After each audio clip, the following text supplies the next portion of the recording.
প্রভু স্বয়ং বলছেন, এবার করি বলিল অতি চমৎকার, আমি হেন নাহি বুঝি অন্যে কোন ছাড়। তিনি তার নিজের লীলাই তিনি বোঝেন না, অন্য কোন ছাড়। আমরা তো কোথায় থাকি, কোন ছাড় আমরা। তাই তার কথা বোঝানোর মতো কোনো ক্ষমতা, বিদ্যা, বুদ্ধি কোনোটাই আমার নেই। আর কেমন করে আমি বলবো, জানাবো? স্বয়ং প্রভু আমার বলেন, পুরুষোত্তমের কৃতি আচরণ তিনি না জানালে, তিনি না বোঝালে বোঝে কোনজন? একমাত্র তিনিই পারেন বোঝাতে। আচার্য পরম্পরা তাই তো দিয়ে গেলেন তার নীতিবিধান বোঝানোর জন্য, রেখে গেলেন তিনি দয়া করে।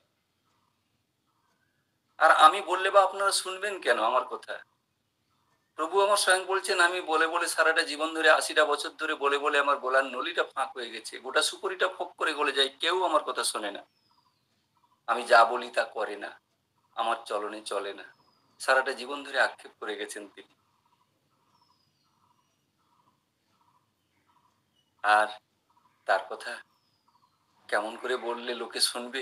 বহু ভক্তরা ঠাকুরকে প্রশ্ন করেছেন যে, ঠাকুর আপনার কথা কেমন করে বলবো, কেমন করে বললে লোকে শুনবে? তার উত্তর তিনি তখন দিয়েছেন। তখন যারা তার সাক্ষী ছিলেন তারা হয়তো আজকের কেউ নেই, কথাগুলো বইতে লিপিবদ্ধ আছে, পুঁথিতে।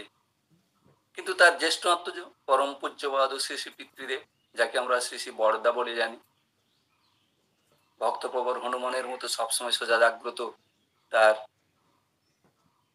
ইষ্ট দেবতা পুরুষোত্তম গুরু কোনোদিন পিতা বাবা বলে ডাকতেন না, ঠাকুর বলতেন। তার জ্যেষ্ঠ আত্মজ, তার কাছে ওই ভক্তরা একই প্রশ্নের উত্থাপন করেছিলেন। তখন তিনি বলেছিলেন, সোনমণি, ঠাকুরের কথা যখন বলবে এমন মিষ্ট করে বলবে লোকে শুনে আকৃষ্ট হবে। ঠাকুর একটা বাণী দিয়েছেন না, কথা কইবি গুড়ের মতো, মিষ্টির মতো, গুড় মিষ্টি, গুড়ের মতো লেপ্টে রবে গায়ে, গায়ে মাখামাখি করে থাকবে।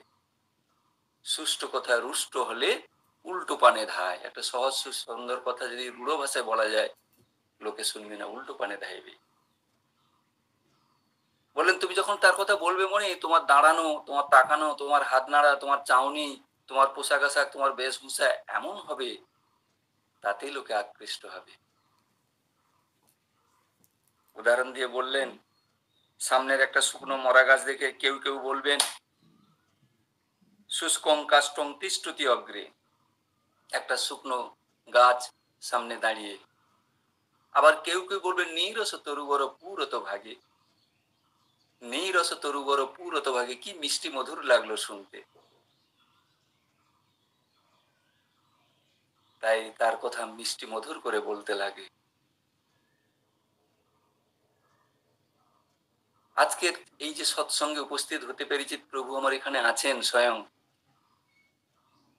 তাই তো আমরা এত ভাগ্যবান, ভাগ্যবতী। সৎসঙ্গে যুক্ত হতে পেরেই নিজেকে ধন্য মনে করি।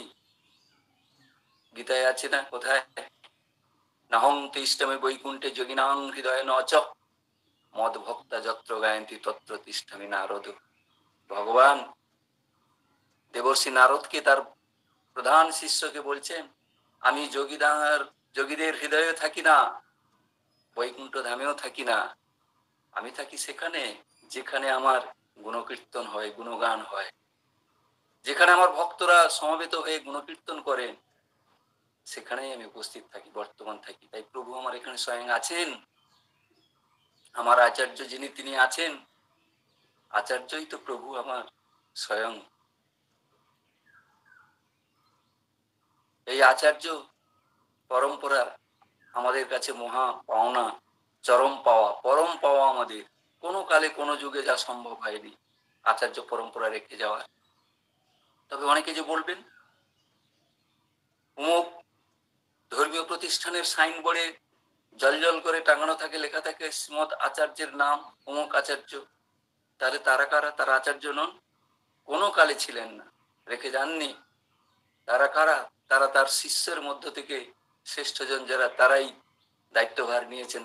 কিন্তু শাস্ত্র বলে, শাস্ত্র কথিত, এটা আমার পুরুষোত্তমের কথা নয়, পুরুষোত্তমের জ্যেষ্ঠ আত্মজ পুরুষোত্তমের নীতি বিধান নিজের জীবনে আচরণ করে ভক্ত সমাজে ফুটিয়ে তুলবেন, তিনি হবেন আচার্য।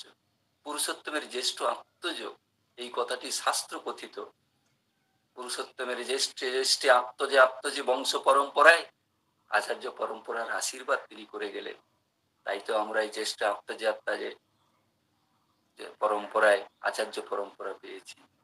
বাণীও দিলেন, ইষ্টগুরু পুরুষোত্তম প্রতীক গুরু বংশধর, রেত শরীরে সুপ্ত থেকে জ্যান্ত তিনি নিরন্তর। তিনি জীবন্ত হয়ে আছেন সুপ্ত ভাবে রেত শরীরে তার বংশ পরম্পরার মধ্যে। তাই তো আমরা আচার্য পরম্পরা পেয়েছি। আমাদের চরম পাওয়া। পরম পূজ্যবাদ বর্তমান আচার্যদেব দীক্ষা পরিক্রমে বেরিয়েছিলেন 2016 সালে। তার সঙ্গী হতে পেরেছিলাম, সঙ্গে নিয়েছিলেন, 10-12 দিন সঙ্গে ছিলাম। কলকাতায় যখন এসে দীক্ষা পরিক্রমায় বেরোলেন তখন সঙ্গে নিয়েছিলেন। আমরা বহু জ্ঞানী গুণীজনের কাছ থেকে পুরুষোত্তমের কথা শোনার সৌভাগ্য হয়েছে, শুনেছি। বাগ্মী বক্তার কাছ থেকে শুনেছি, বিদগ্ধ জনের কাছ থেকে। কিন্তু পুরুষোত্তমের জ্যেষ্ঠ আত্মজ বংশ পরম্পরা, আচার্য পরম্পরা, আচার্যের শ্রীমুখ থেকে পুরুষোত্তমের কথা শোনার সৌভাগ্য ওই সময় হয়েছিল। এক দিনে 3-4 জায়গায় দীক্ষা দিতেন, 3-4 জায়গায় তিনি তার কথা শ্রীমুখ থেকে তার কথা শুনতাম। 40-45 মিনিট ধরে বলতেন তিনি।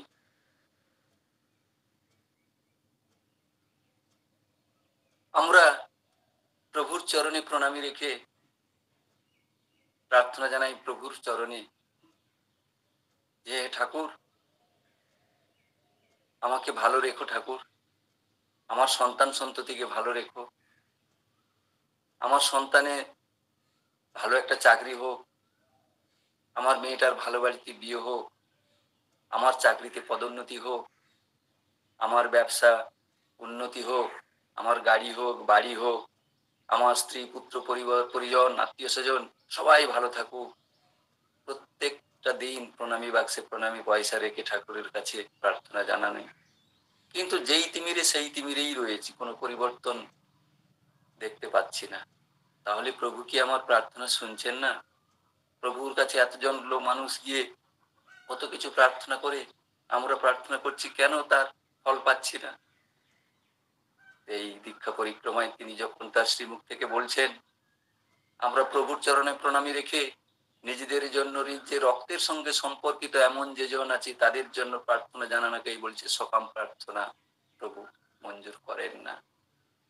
প্রভু মঞ্জুর করেন নিষ্কাম প্রার্থনা। রক্তের সঙ্গে সম্পর্কিত নয় এমন যে জন আছে তাদের জন্য প্রভুর চরণে প্রণামী রেখে প্রার্থনা জানানোই কে বলছে নিষ্কাম প্রার্থনা। প্রভু মঞ্জুর করেন। তাহলে কেমন করে প্রার্থনা করতে হবে? শ্রদ্ধেয় রমেশ দাদা শ্রী শ্রী ঠাকুরের কাজ করছেন, ঠাকুর ওনাকে ভালো রেখো, ঠাকুর ওনার পরিবার পরিজন, ওনার সন্তান সন্ততিকে ভালো রেখো, ঠাকুর। এই প্রার্থনা তিনি মঞ্জুর করেন, একে অপরের জন্য প্রার্থনা জানান। আর তাই তো তিনি এই ডিপি ওয়ার্কের কাজ প্রবর্তন করলেন। পরম পূজনীয় শ্রী শ্রী অবিন্দ দাদা, পরম পূজ্যবাদ শ্রী শ্রী আচার্যদেব ডিপি ওয়ার্কের মধ্য দিয়ে সেই কাজটি, সেই বার্তাটি দিলেন। আমরা জেনেছি ঠাকুর বলেছেন সত্যাম স্মরণে, পরের মঙ্গল কামনাই নিজ মঙ্গলের প্রসূতি। অপরের মঙ্গল আমি কামনা করলে সেই মঙ্গলটা আমার হবে, নিজ মঙ্গলের প্রসূতি। মনে মনে ভাবতাম ঠাকুর এমন কথা বলেছেন। আজকের আমরা নিজের মঙ্গল চাই না, নিজের আত্মীয় স্বজনের মঙ্গল ভালো চাই না, নিজের ভাই বোনের মঙ্গল চাই না, নিজের কাকা জ্যাঠা তার মঙ্গল চাই না, ভালো চাই না। ঝগড়াঝাটি বিসংবাদ লেগেই আছে। বাবা ছেলেতে দ্বন্দ্ব ঝগড়া, মা মেয়েতে ঝগড়া, ভাই ভাইয়ে দ্বন্দ্ব, আত্মীয় স্বজনের সঙ্গে দ্বন্দ্ব, বিষয় আশয় নিয়ে, টাকা পয়সা নিয়ে, মান সম্মান নিয়ে। আর ঠাকুর কিনা বলছেন পরের মঙ্গল চিন্তা করা। নিজেদের মঙ্গল চিন্তা করতে পারছি না, অপরের মঙ্গল কেমন করে করব?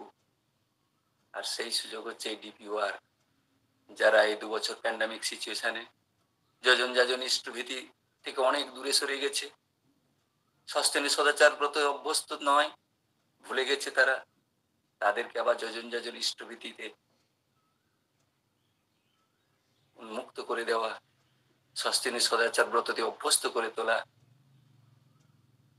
তারা তাদের আনন্দ ফিরে পাবে, তারা সুখে শান্তিতে থাকবে ঠাকুরকে নিয়ে। এমনটি করলে তারা প্রভুর চরণে প্রণামী রেখে প্রার্থনা জানাবে, অমুক দাদা এসে আবার আমার ঠাকুরকে ধরিয়ে দিয়ে গেছেন। নিশ্চিত হয়েছিলাম যে সমস্ত কাজে যজন যজন ইষ্টভীতি ভুলে গেছিলাম, সেগুলোকে আবার পুনরায় উজ্জীবিত করে তাদেরকে ইষ্টমুখী করে তুললে তারাই প্রার্থনা জানাবে। তাই যতজনের বাড়িতে আমরা যেতে পারবো, এই ডিপি ওয়ার্ক কাজ মানে হচ্ছে দীক্ষাপত্রের কাজ বলে আমি বলি। ডিপি মানে দুয়ারে পরিক্রমা, দুয়ারে দুয়ারে প্রার্থনা। দল বেঁধে গিয়ে দুয়ারে দুয়ারে যদি প্রার্থনা করি, দুয়ারে দুয়ারে পরিক্রমা করে তাকে ইষ্টমুখী করে তুলি, তারাই প্রার্থনা জানাবে প্রভুর চরণে, আর আমার মঙ্গল হবে। এই সুযোগ করে দিলেন দয়া করে তিনি। আমরা যে কত ভাগ্যবান ভাগ্যবতী, এমন আচার্য পরম্পরা পেয়েছি, জীবনে যা শোধ করার নয়। তার নাম অবিরাম করতে বলেছেন তিনি। নামে দিলে বিরাম, পাবে না তুমি রাম। রামকে পেতে গেলে অবিরাম নাম করতে হবে। রামকে পাওয়া মানে কথায় কথায় বলে না রাম রাজত্ব। রাম রাজত্ব পেয়েছো, যা খুশি তাই করবে। রাম রাজত্ব হলো যেখানে ভয় নেই, যেখানে হিংসা নেই, যেখানে মারামারি নেই, যেখানে রোগ নেই, জরা নেই, ব্যাধি নেই, অভাব নেই, অভিযোগ নেই, এমন রাজত্ব রাম রাজত্ব। তাই সেই রাজত্ব ফিরে পেতে গেলে, রামকে পেতে গেলে অবিরাম নাম করতে হবে। নামে দিলে বিরাম, পাবে না তুমি রাম। সদনাম ভজন করতে হবে অবিরাম। এই নামের মহিমা কি! সৎসঙ্গ, আজকের যেই সৎসঙ্গ করছি, সৎসঙ্গে আছি, সৎসঙ্গের ডেফিনেশন ঠাকুর বলেছেন, সংজ্ঞা দিয়েছেন, সতে সংযুক্তির সহিত তদ্গতি সম্পন্ন যারা বা যিনি, তারা বা তিনি হচ্ছেন সৎসঙ্গী, আর তাদের মিলন ক্ষেত্রই হলো সৎসঙ্গ। সৎসঙ্গ একটা প্ল্যাটফর্ম। ঠাকুর বলছেন না, সৎনাম মনন করো, সদ্গুরু শরণাপন্ন হও, আর সৎসঙ্গের আশ্রয় গ্রহণ করো। আমি নিশ্চয় করে বলছি, তোমার উন্নয়নের জন্য তোমাকে আর ভাবতে হবে না। কিন্তু এই সৎসঙ্গ করাটা কি? পরম পূজ্যপাদ বর্তমান আচার্যদেব এই দীক্ষা পরিক্রমায় বেরিয়ে বলেছিলেন, সৎসঙ্গ করা মানে হচ্ছে সতের সঙ্গ করা। আর সতের সঙ্গ করা, সৎটা কে? না, সৎ হচ্ছেন একমাত্র তিনি, যার অস্তিত্ব টিকে আছে। অস ধাতু থেকে সৎ কোথায় এসছে? অস মানে হচ্ছে অস্তিত্ব, ধাতু প্রত্যয় যোগ করে অস। তার অস্তিত্ব যুগ যুগ ধরে টিকে থাকে, তিনি হচ্ছেন সৎ। আর তিনি একমাত্র আমার প্রভু জগদীশ্বর পুরুষোত্তম ভগবান শ্রী শ্রী ঠাকুর অনুকূল চন্দ্র। তার সঙ্গ করাই হচ্ছে সৎসঙ্গ করা। আজকের এই সৎসঙ্গ করছি, তার সঙ্গ করছি, তিনি প্রভু আমার আছেন স্বয়ং এখানে।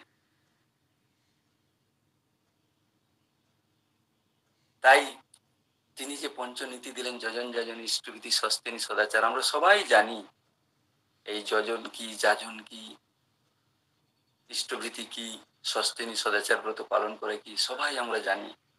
বহু জ্ঞানী গুণীজন, বিদগ্ধজন, তারা জানেন আমাদের থেকে অনেক বেশি। তথাপি ঠাকুর বলছেন, যজন ইষ্ট প্রাণতার সহিত কায় মনে বাক্যে মাচাবাড়ার রীতিনীতি যথারীতি পরিপালন করো, তো নিজের জীবনকে উন্নত চলনায় নিয়ন্ত্রিত করা। That is যজন। যজন সন্ধ্যা সকাল উঠে নাম ধ্যান করা, ইষ্টভৃতি করা, সময় মতো সন্ধ্যা সকাল বিনতি প্রার্থনা করা, ঠাকুর প্রণাম করা, গুরুজনদের প্রণাম করা, থানকুনি পাতা খাওয়া,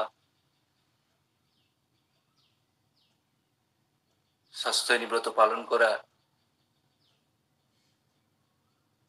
আর সমস্ত কিছু ঠাকুরকে প্রতিষ্ঠা করা, এই হলো যজন। আর যাজন, আমরা যাজন মানে বুঝি ঠাকুরের কথা বলা, প্রতিবেশী, আত্মীয় স্বজন, বন্ধু বান্ধব, অফিস কলিগ, তাদের ঠাকুরের কথা যাজন করে বলি, আমার ঠাকুরের দীক্ষা নিন, আমার গুরুর দীক্ষা নিন, আমার সৎসঙ্গে আসুন, আপনার গাড়ি হবে, আপনার বাড়ি হবে, আপনার ছেলের চাকরি হবে, মেয়ের ভালো বাড়িতে বিয়ে হবে, আপনার অসুখ বিসুখ হবে না, এই বলে আমরা যাজন করি। বর্তমান আচার্যদেব বলেন, একে যাজন বলে না। যাজন হলো সেটাই, যজন করতে করতে তোমার থেকে যেটা ঠিকরে ঠিকরে বেরোবে, যেটা উপচে পড়বে তোমার থেকে, উছলে উছলে পড়বে তোমার থেকে, উথলে পড়বে যে জিনিস, যজনের ফলে তোমার যজন করতে হতে, সেইটাই হবে যাজন। তোমায় দেখে লোকে খুঁজে বেড়াবে, কেমন করে তুমি এমন হলে। তোমায় যদি জিজ্ঞেস করে তোমার ঠাকুর কেমন, তখন যদি তুমি বলতে পারো আমার ঠাকুর কেমন, আমাকে দেখে চিনুন, আমাকে দেখে জানুন আমার ঠাকুর কেমন, আমার চলা বলাকে দেখে জানুন, আমার পোশাক আশাককে দেখে জানুন আমার ঠাকুর কেমন, সেটাই হবে যাজন। যেমন যজন ছাড়া যাজন, দুধ ছাড়া মাখন। আর চলা বলা আমার কেমন হবে, ঠাকুর তাও বলে গেছেন, তোমার চলন বলন এমন হবে, বিশ্বজনে চেয়ে রবে, তোমায় দেখে শুধাই যেন, কি করলে এমন হবে, এই তো জীবন। তখন তুমি বলবে তাকে, সদ্গুরুকে স্মরণ করো, সদ্গুরুর নীতিবিধান নিষ্ঠা সহ পালন করো, এই তো যাজন। সদ্গুরুর নীতিবিধান নিষ্ঠা সহ পালন করো, এটাই যাজন। আমাদেরকে বলতে হবে না মুখ ফুটে, দীক্ষা নিন। দীক্ষা একটা সংস্কার, প্রত্যেকের মধ্যে সুপ্তভাবে রয়েছে। ঠিক মতো নার্চিং পেলে, নার্চার পেলে অঙ্কুরিত হয়ে উঠবে, তখন তার ইচ্ছা বাসনা জাগবে সদ্গুরুর সদ্নাম নেওয়ার জন্য। কত জন্মের স্বীকৃতি থাকলে এই সদ্গুরুর সদ্নাম পাওয়া যায়, তা যদি জানতাম আমরা, হেলায় হারাতাম না, এই নামকে হেলায় হারিয়ে দিতাম না। বহু তপস্যা, বহু সাধনা, বহু স্বীকৃতির ফলে, পিতামাতার স্বীকৃতির ফলে আজকের আমরা এই সদ্গুরুর সদ্নাম পেয়েছি। আমরা তো হাজার হাজার মানুষ থাকি পৃথিবীতে, লক্ষ লক্ষ কোটি কোটি মানুষ, তাহলে তো সবাই আমরা সদ্গুরু সদ্নাম নিতে পারতাম না। সেই স্বীকৃতি অর্জন করতে হয়। আমরা যদি এই কাহিনীটা জানতাম, ঘটনা, তাহলে আমরা বুঝতে পারতাম যে কি তপস্যা করেছি, যার ফলে সদ্নাম পেয়েছি। এক জটাজুলধারী সন্ন্যাসীর আগমন দেওঘর আশ্রমে, তার জটাটি এত বড় হয়ে গেছে, মাটিতে লুটিয়ে লুটিয়ে আসছে, তপস্যা করতে করতে জটাটি এত বড় হয়ে গেছে, তিনি মাটিতে লুটিয়ে লুটিয়ে আসছেন, পেছনে লুটোচ্ছে, হাতে ত্রিশূল কমণ্ডলু, পরনে গেরুয়া বসন, গলায় রুদ্রাক্ষের মালা, সৌষ্ঠব চেহারা, ৮০ বয়স, দীর্ঘাঙ্গী, দুধে আলতা গায়ের রং, টসটস করছে। এমন সময় তিনি আশ্রমে প্রবেশ করছেন। যখন চতুর্চূড়ামণি আশ্রমের পার্লারে শ্বেত শুভ্র বিছানায় তাকিয়াতে হেলান দিয়ে স্বভাব সুলভ ভঙ্গিতে গড়গড়া নলটি মুখে নিয়ে ভ্রুং ভ্রুং ভ্রুং ভ্রুং শব্দে তামাক সেবন করছেন। চারিদিক তার তামাক সেবনের আঘ্রাণে আঘ্রান্বিত, আমোদিত। সবাই ছুটতে ছুটতে আসছেন সেই আঘ্রাণে আঘ্রান্বিত হয়ে, যে প্রভু আমার পার্লারে বসেছেন, তার অমৃত নিঃসন্ধি বাণী কথা, বাণী নিচয় শোনার জন্য সবাই ছুটে ছুটে আসছেন তাকে দর্শন প্রণামের মানসে। বহু ভক্ত পরিমণ্ডিত হয়ে বসে আছেন। তার আদরের বড় খোকা, জ্যেষ্ঠ আত্মজ ভক্ত হনুমানের মতো হাঁটু গেড়ে প্রভুর সামনে বসে, গায়ে মাছি মশা বসতে দেন না। এমন সময় সেই সন্ন্যাসীবর ভেতরে যেতে উদ্যত, কাঠের ব্যারিকেড দিয়ে আটকানো রয়েছে, তিনি ভেতরে যেতে চাইছেন, ভক্তরা তাকে আটকাচ্ছেন, না ভেতরে যাওয়া যাবে না, আপনি এইখানে বসুন, এইখানে থেকে প্রণাম করুন। তার আদরের বড় খোকার ইশারাতে তাকে ভেতরে যেতে দেওয়া হলো, প্রবেশ করতে দেওয়া হলো। তিনি ভেতরে প্রবেশ করলেন, পার্লারের ভেতরে প্রভুর সামনে হাঁটু গেড়ে বসে এক দৃষ্টিতে পলক পড়ে না চোখের তাকিয়ে বিড় বিড় করে বলছে, দু চোখ বেয়ে অশ্রু বৈগলিত হতে শুরু করছে। তিনি বলতে বলতে চাইছেন, বিড় বিড় করে বলছেন, হে প্রভু, হে দয়াল, সারাটা জীবন ধরে তোমাকে খুঁজে বেড়িয়েছি, বনে জঙ্গলে গুহাকোণ ধরে তপস্যা করেছি, সাধনা করেছি তোমাকে পাওয়ার জন্য। আজ আমার জীবন ধন্য। আজ আমি আমার প্রভুকে, আমার মানস দেবতাকে মানস চক্ষুতে এতদিন দেখেছিলাম, আজ আমার জীবন্ত চর্মচক্ষুতে তাকে দর্শন করলাম। এই জীবন আমার ধন্য, এই তপস্যা আমার সফল। এই বলে বারবার প্রণাম করে, অশ্রু নয়নে প্রণাম করতে করতে তার অশ্রু জলে চরণ ধুইয়ে দিয়ে সেই স্থান থেকে বিদায় নিলেন। তিনি চলে গেলেন সেই স্থান থেকে ত্যাগ করে। যখন চলে যাচ্ছেন, চতুর চূড়ামণি অন্তর্যামী তিনি বুঝতে পেরেছেন বাইরে তার টাঙ্গা অপেক্ষা করছেন। সঙ্গে সঙ্গে গড়গড়া নলটি মুখ থেকে সরিয়ে রেখে সামনে উপবিষ্ট ছিলেন শ্রদ্ধেয় ননীগোপাল চক্রবর্তী মহোদয়। তার দিকে ঝুঁকে গিয়ে বলছেন, ননীদা যান যান যান, ওনার টাঙ্গার ভাড়াটা দিয়ে শুন, টাঙ্গা বাইরে অপেক্ষা করছে। ননীদা ছুটতে ছুটতে গেলেন পেছনে, ছুটতে ছুটতে গিয়ে দেখেন গেটের কাছে তিনি টাঙ্গাতে উঠে পড়েছে। পয়সা দিতে গেলেন, তিনি নিলেন না, বললেন না না না, এ পয়সা আমি নিতে পারবো না, এ টাকা আমি নিতে পারবো না। আমার প্রভুর কাছে, প্রভুর দর্শন পেয়ে এসে আমি ধন্য। সারাটা জীবন ধরে বনে জঙ্গলে গুহা কন্দরে তপস্যা করেছি, যাকে পাওয়ার জন্য আজ তার দর্শন পেলাম। এ জীবন আমার ধন্য, এই তপস্যা এই সাধনা আমার সফল হয়েছে, আমি এই পয়সা নিতে পারবো না। তারপরে বলছে, আপনারা আমার প্রভুর কাছে থেকে সবাই ঠাকুর হয়ে গেছে, ঠিক এই ল্যাঙ্গুয়েজে বলছে, আপনারা আমার প্রভুর কাছে থেকে সবাই ঠাকুর হয়ে গেছেন, দেবতা হয়ে গেছেন, আপনাকে একটা প্রণাম করি। এই বলে টাঙ্গা থেকে নেমে এসছেন সাধুঘর। প্রণাম করতে উদ্যত হতে শ্রদ্ধেয় ননীগোপাল চক্রবর্তী মহোদয় পিছিয়ে এসে দৌড়ে ছুটতে ছুটতে ঠাকুরের কাছে চলে এলেন। ঠাকুরকে প্রণাম করে উঠে বসেই বলছেন, ঠাকুর। উনি বলছেন, আমরা আপনার কাছে থেকে সবাই ঠাকুর হয়ে গেছি, আমাকে প্রণাম করতে উদ্যত, আমি ছুটে চলে এসেছি প্রণাম না নিয়ে। টাঙ্গার পয়সা নেননি তিনি। তিনি বলছেন তার জীবন ধন্য, সারাটা জীবন বনে জঙ্গলে গুহা কন্দরে তপস্যা করেছে, আপনাকে পাওয়ার জন্য, দেখার জন্য আজ দর্শন পেয়েছেন, ধন্য হয়ে গেছেন, তাই তিনি এই টাঙ্গার ভাড়া নিলেন না। ঠাকুর, আমার প্রশ্ন, আপনি ওকে সদ্গুরুর সদনামে দীক্ষা দেবেন না? ঠাকুর হাসতে হাসতে বললেন, শোনো মণি, ও যে এত তপস্যা সাধনা করেছে, তার জন্য এই জীবনে শুধু দর্শনটুকু ছিল, সদ্গুরুর দর্শন। এই জীবনের পরে, পরের জীবনে সদ্গুরুর সৎনাম পাবে, এই জীবনে নয়। এই কথা শোনার পরে শ্রদ্ধেয় ননীগোপাল চক্রবর্তী মহোদয় ফ্যাল ফ্যাল করে ঠাকুরের দিকে তাকিয়ে ভাবতে শুরু করেছেন, তাহলে কত জন্মের সুকৃতি সাধনা করেছি, পিতামাতার কত সুকৃতি সাধনার ফলে আজ আমরা সদ্গুরুর সদনাম পেয়েছি, তদুপরি তার সেবা করার সুযোগ পেয়েছি। মনে মনে ভাবতে লাগলেন শ্রদ্ধেয় ননীগোপাল চক্রবর্তী মহোদয়। সেই সঙ্গে আপামর ভক্ত মন্ডলী যারা বসেছিলেন, উপবিষ্ট ছিলেন, তারা এই কথা শ্রবণ করে তারা ধন্য হলেন। তারা ভাবতে লাগলেন, তাহলে কত জন্মের সুকৃতি সাধনায় আজ আমরা এই সদনাম পেয়েছি।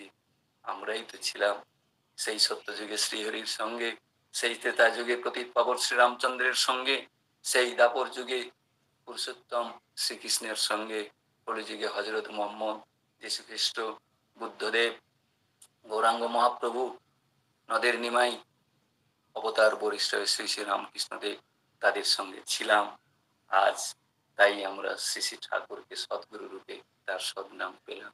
এ নাম যেন আমরা এলাই না হারিয়ে ফেলি, এ নাম নিজের বিরতি না দিই। আমাদের সবসময় নামময় হয়ে থাকা, তাকে নিয়ে চলা, তাকে ভালোবাসা, তাকে বিশ্বাস করা, তার কথাকে, তবেই আমরা ধন্য, তবেই আমরা সুখী, শান্তিতে, আনন্দে সংসার, সোনার সংসারে পরিণত করতে পারবো। যাই হোক, আমার সময় শেষ হয়ে গেছে। কেমন করে শ্রী শ্রী ঠাকুরের সদনাম কেমন করে বিলাতে হবে, কেমন করে মানুষ সংগ্রহ করতে হবে, পরম পূজ্যপাদ শ্রী শ্রী দাদা বারবার চোখের জল ফেলতেন। প্রত্যেকটা কনফারেন্সে দেখি দেখাতে আমাদের জন্য চিন্তা করতেন, আমরা কেমন করে ভালো থাকবো, আমাদের ভালোর জন্য, আমাদেরকে এই সদনাম, এই মাচামারার মন্ত্র বিলানোর জন্য তিনি বলতেন। 3.5 কোটি দীক্ষার কথা ঠাকুর বলে গেছিলেন, শুধু দীক্ষার কথা, মানুষ সংগ্রহের কথা। শেষে ঠাকুর কেমন করে মানুষ সংগ্রহ করতে হবে, কেমন করে অর্থ সংগ্রহ করতে হবে, তিনি নিজ হস্তে একটি কবিতা লিখেছিলেন, যেটা চর্যা সুক্ত গ্রন্থে লিপিবদ্ধ আছে। 1946 সালের প্রারম্ভিক এই কবিতাটি লিখেছিলেন। তার শেষ 2 ছত্র বলে আমি আজকের মতো এটি টানবো। কে আছো এমন দরদে আত্মজ সন্তান, তাকে মানুষ ভিক্ষা দেবে, তাকে অর্থ ভিক্ষা দেবে, সব হৃদয়ের সবটুকু উৎসর্গ করে তোমাদেরই জন্য সেই দেবোজ্জ্বল প্রচেষ্টাকে সার্থক করে তুলতে। যদি থাকো কেউ, ওগো ধী ধুরন্ধর উৎসর্গ প্রাণ নিরাশী নির্মম, এসো উৎসর্গ করো, আত্মাহুতি দাও, জীবন নিংড়ানো যা কিছু সঙ্গতি, তাকে দিয়ে সার্থক হয়ে ওঠো। নিজেকে বাঁচাও, মানুষকে বাঁচাও, কৃষ্টিকে বাঁচাও, আর বাঁচাও ওই দুর্দশা দলিত মহা ঐশ্বর্য শালিনী আর্য স্তন্যদায়িনী পরম পবিত্র ভিখারিণী মাতা ভারতবর্ষকে।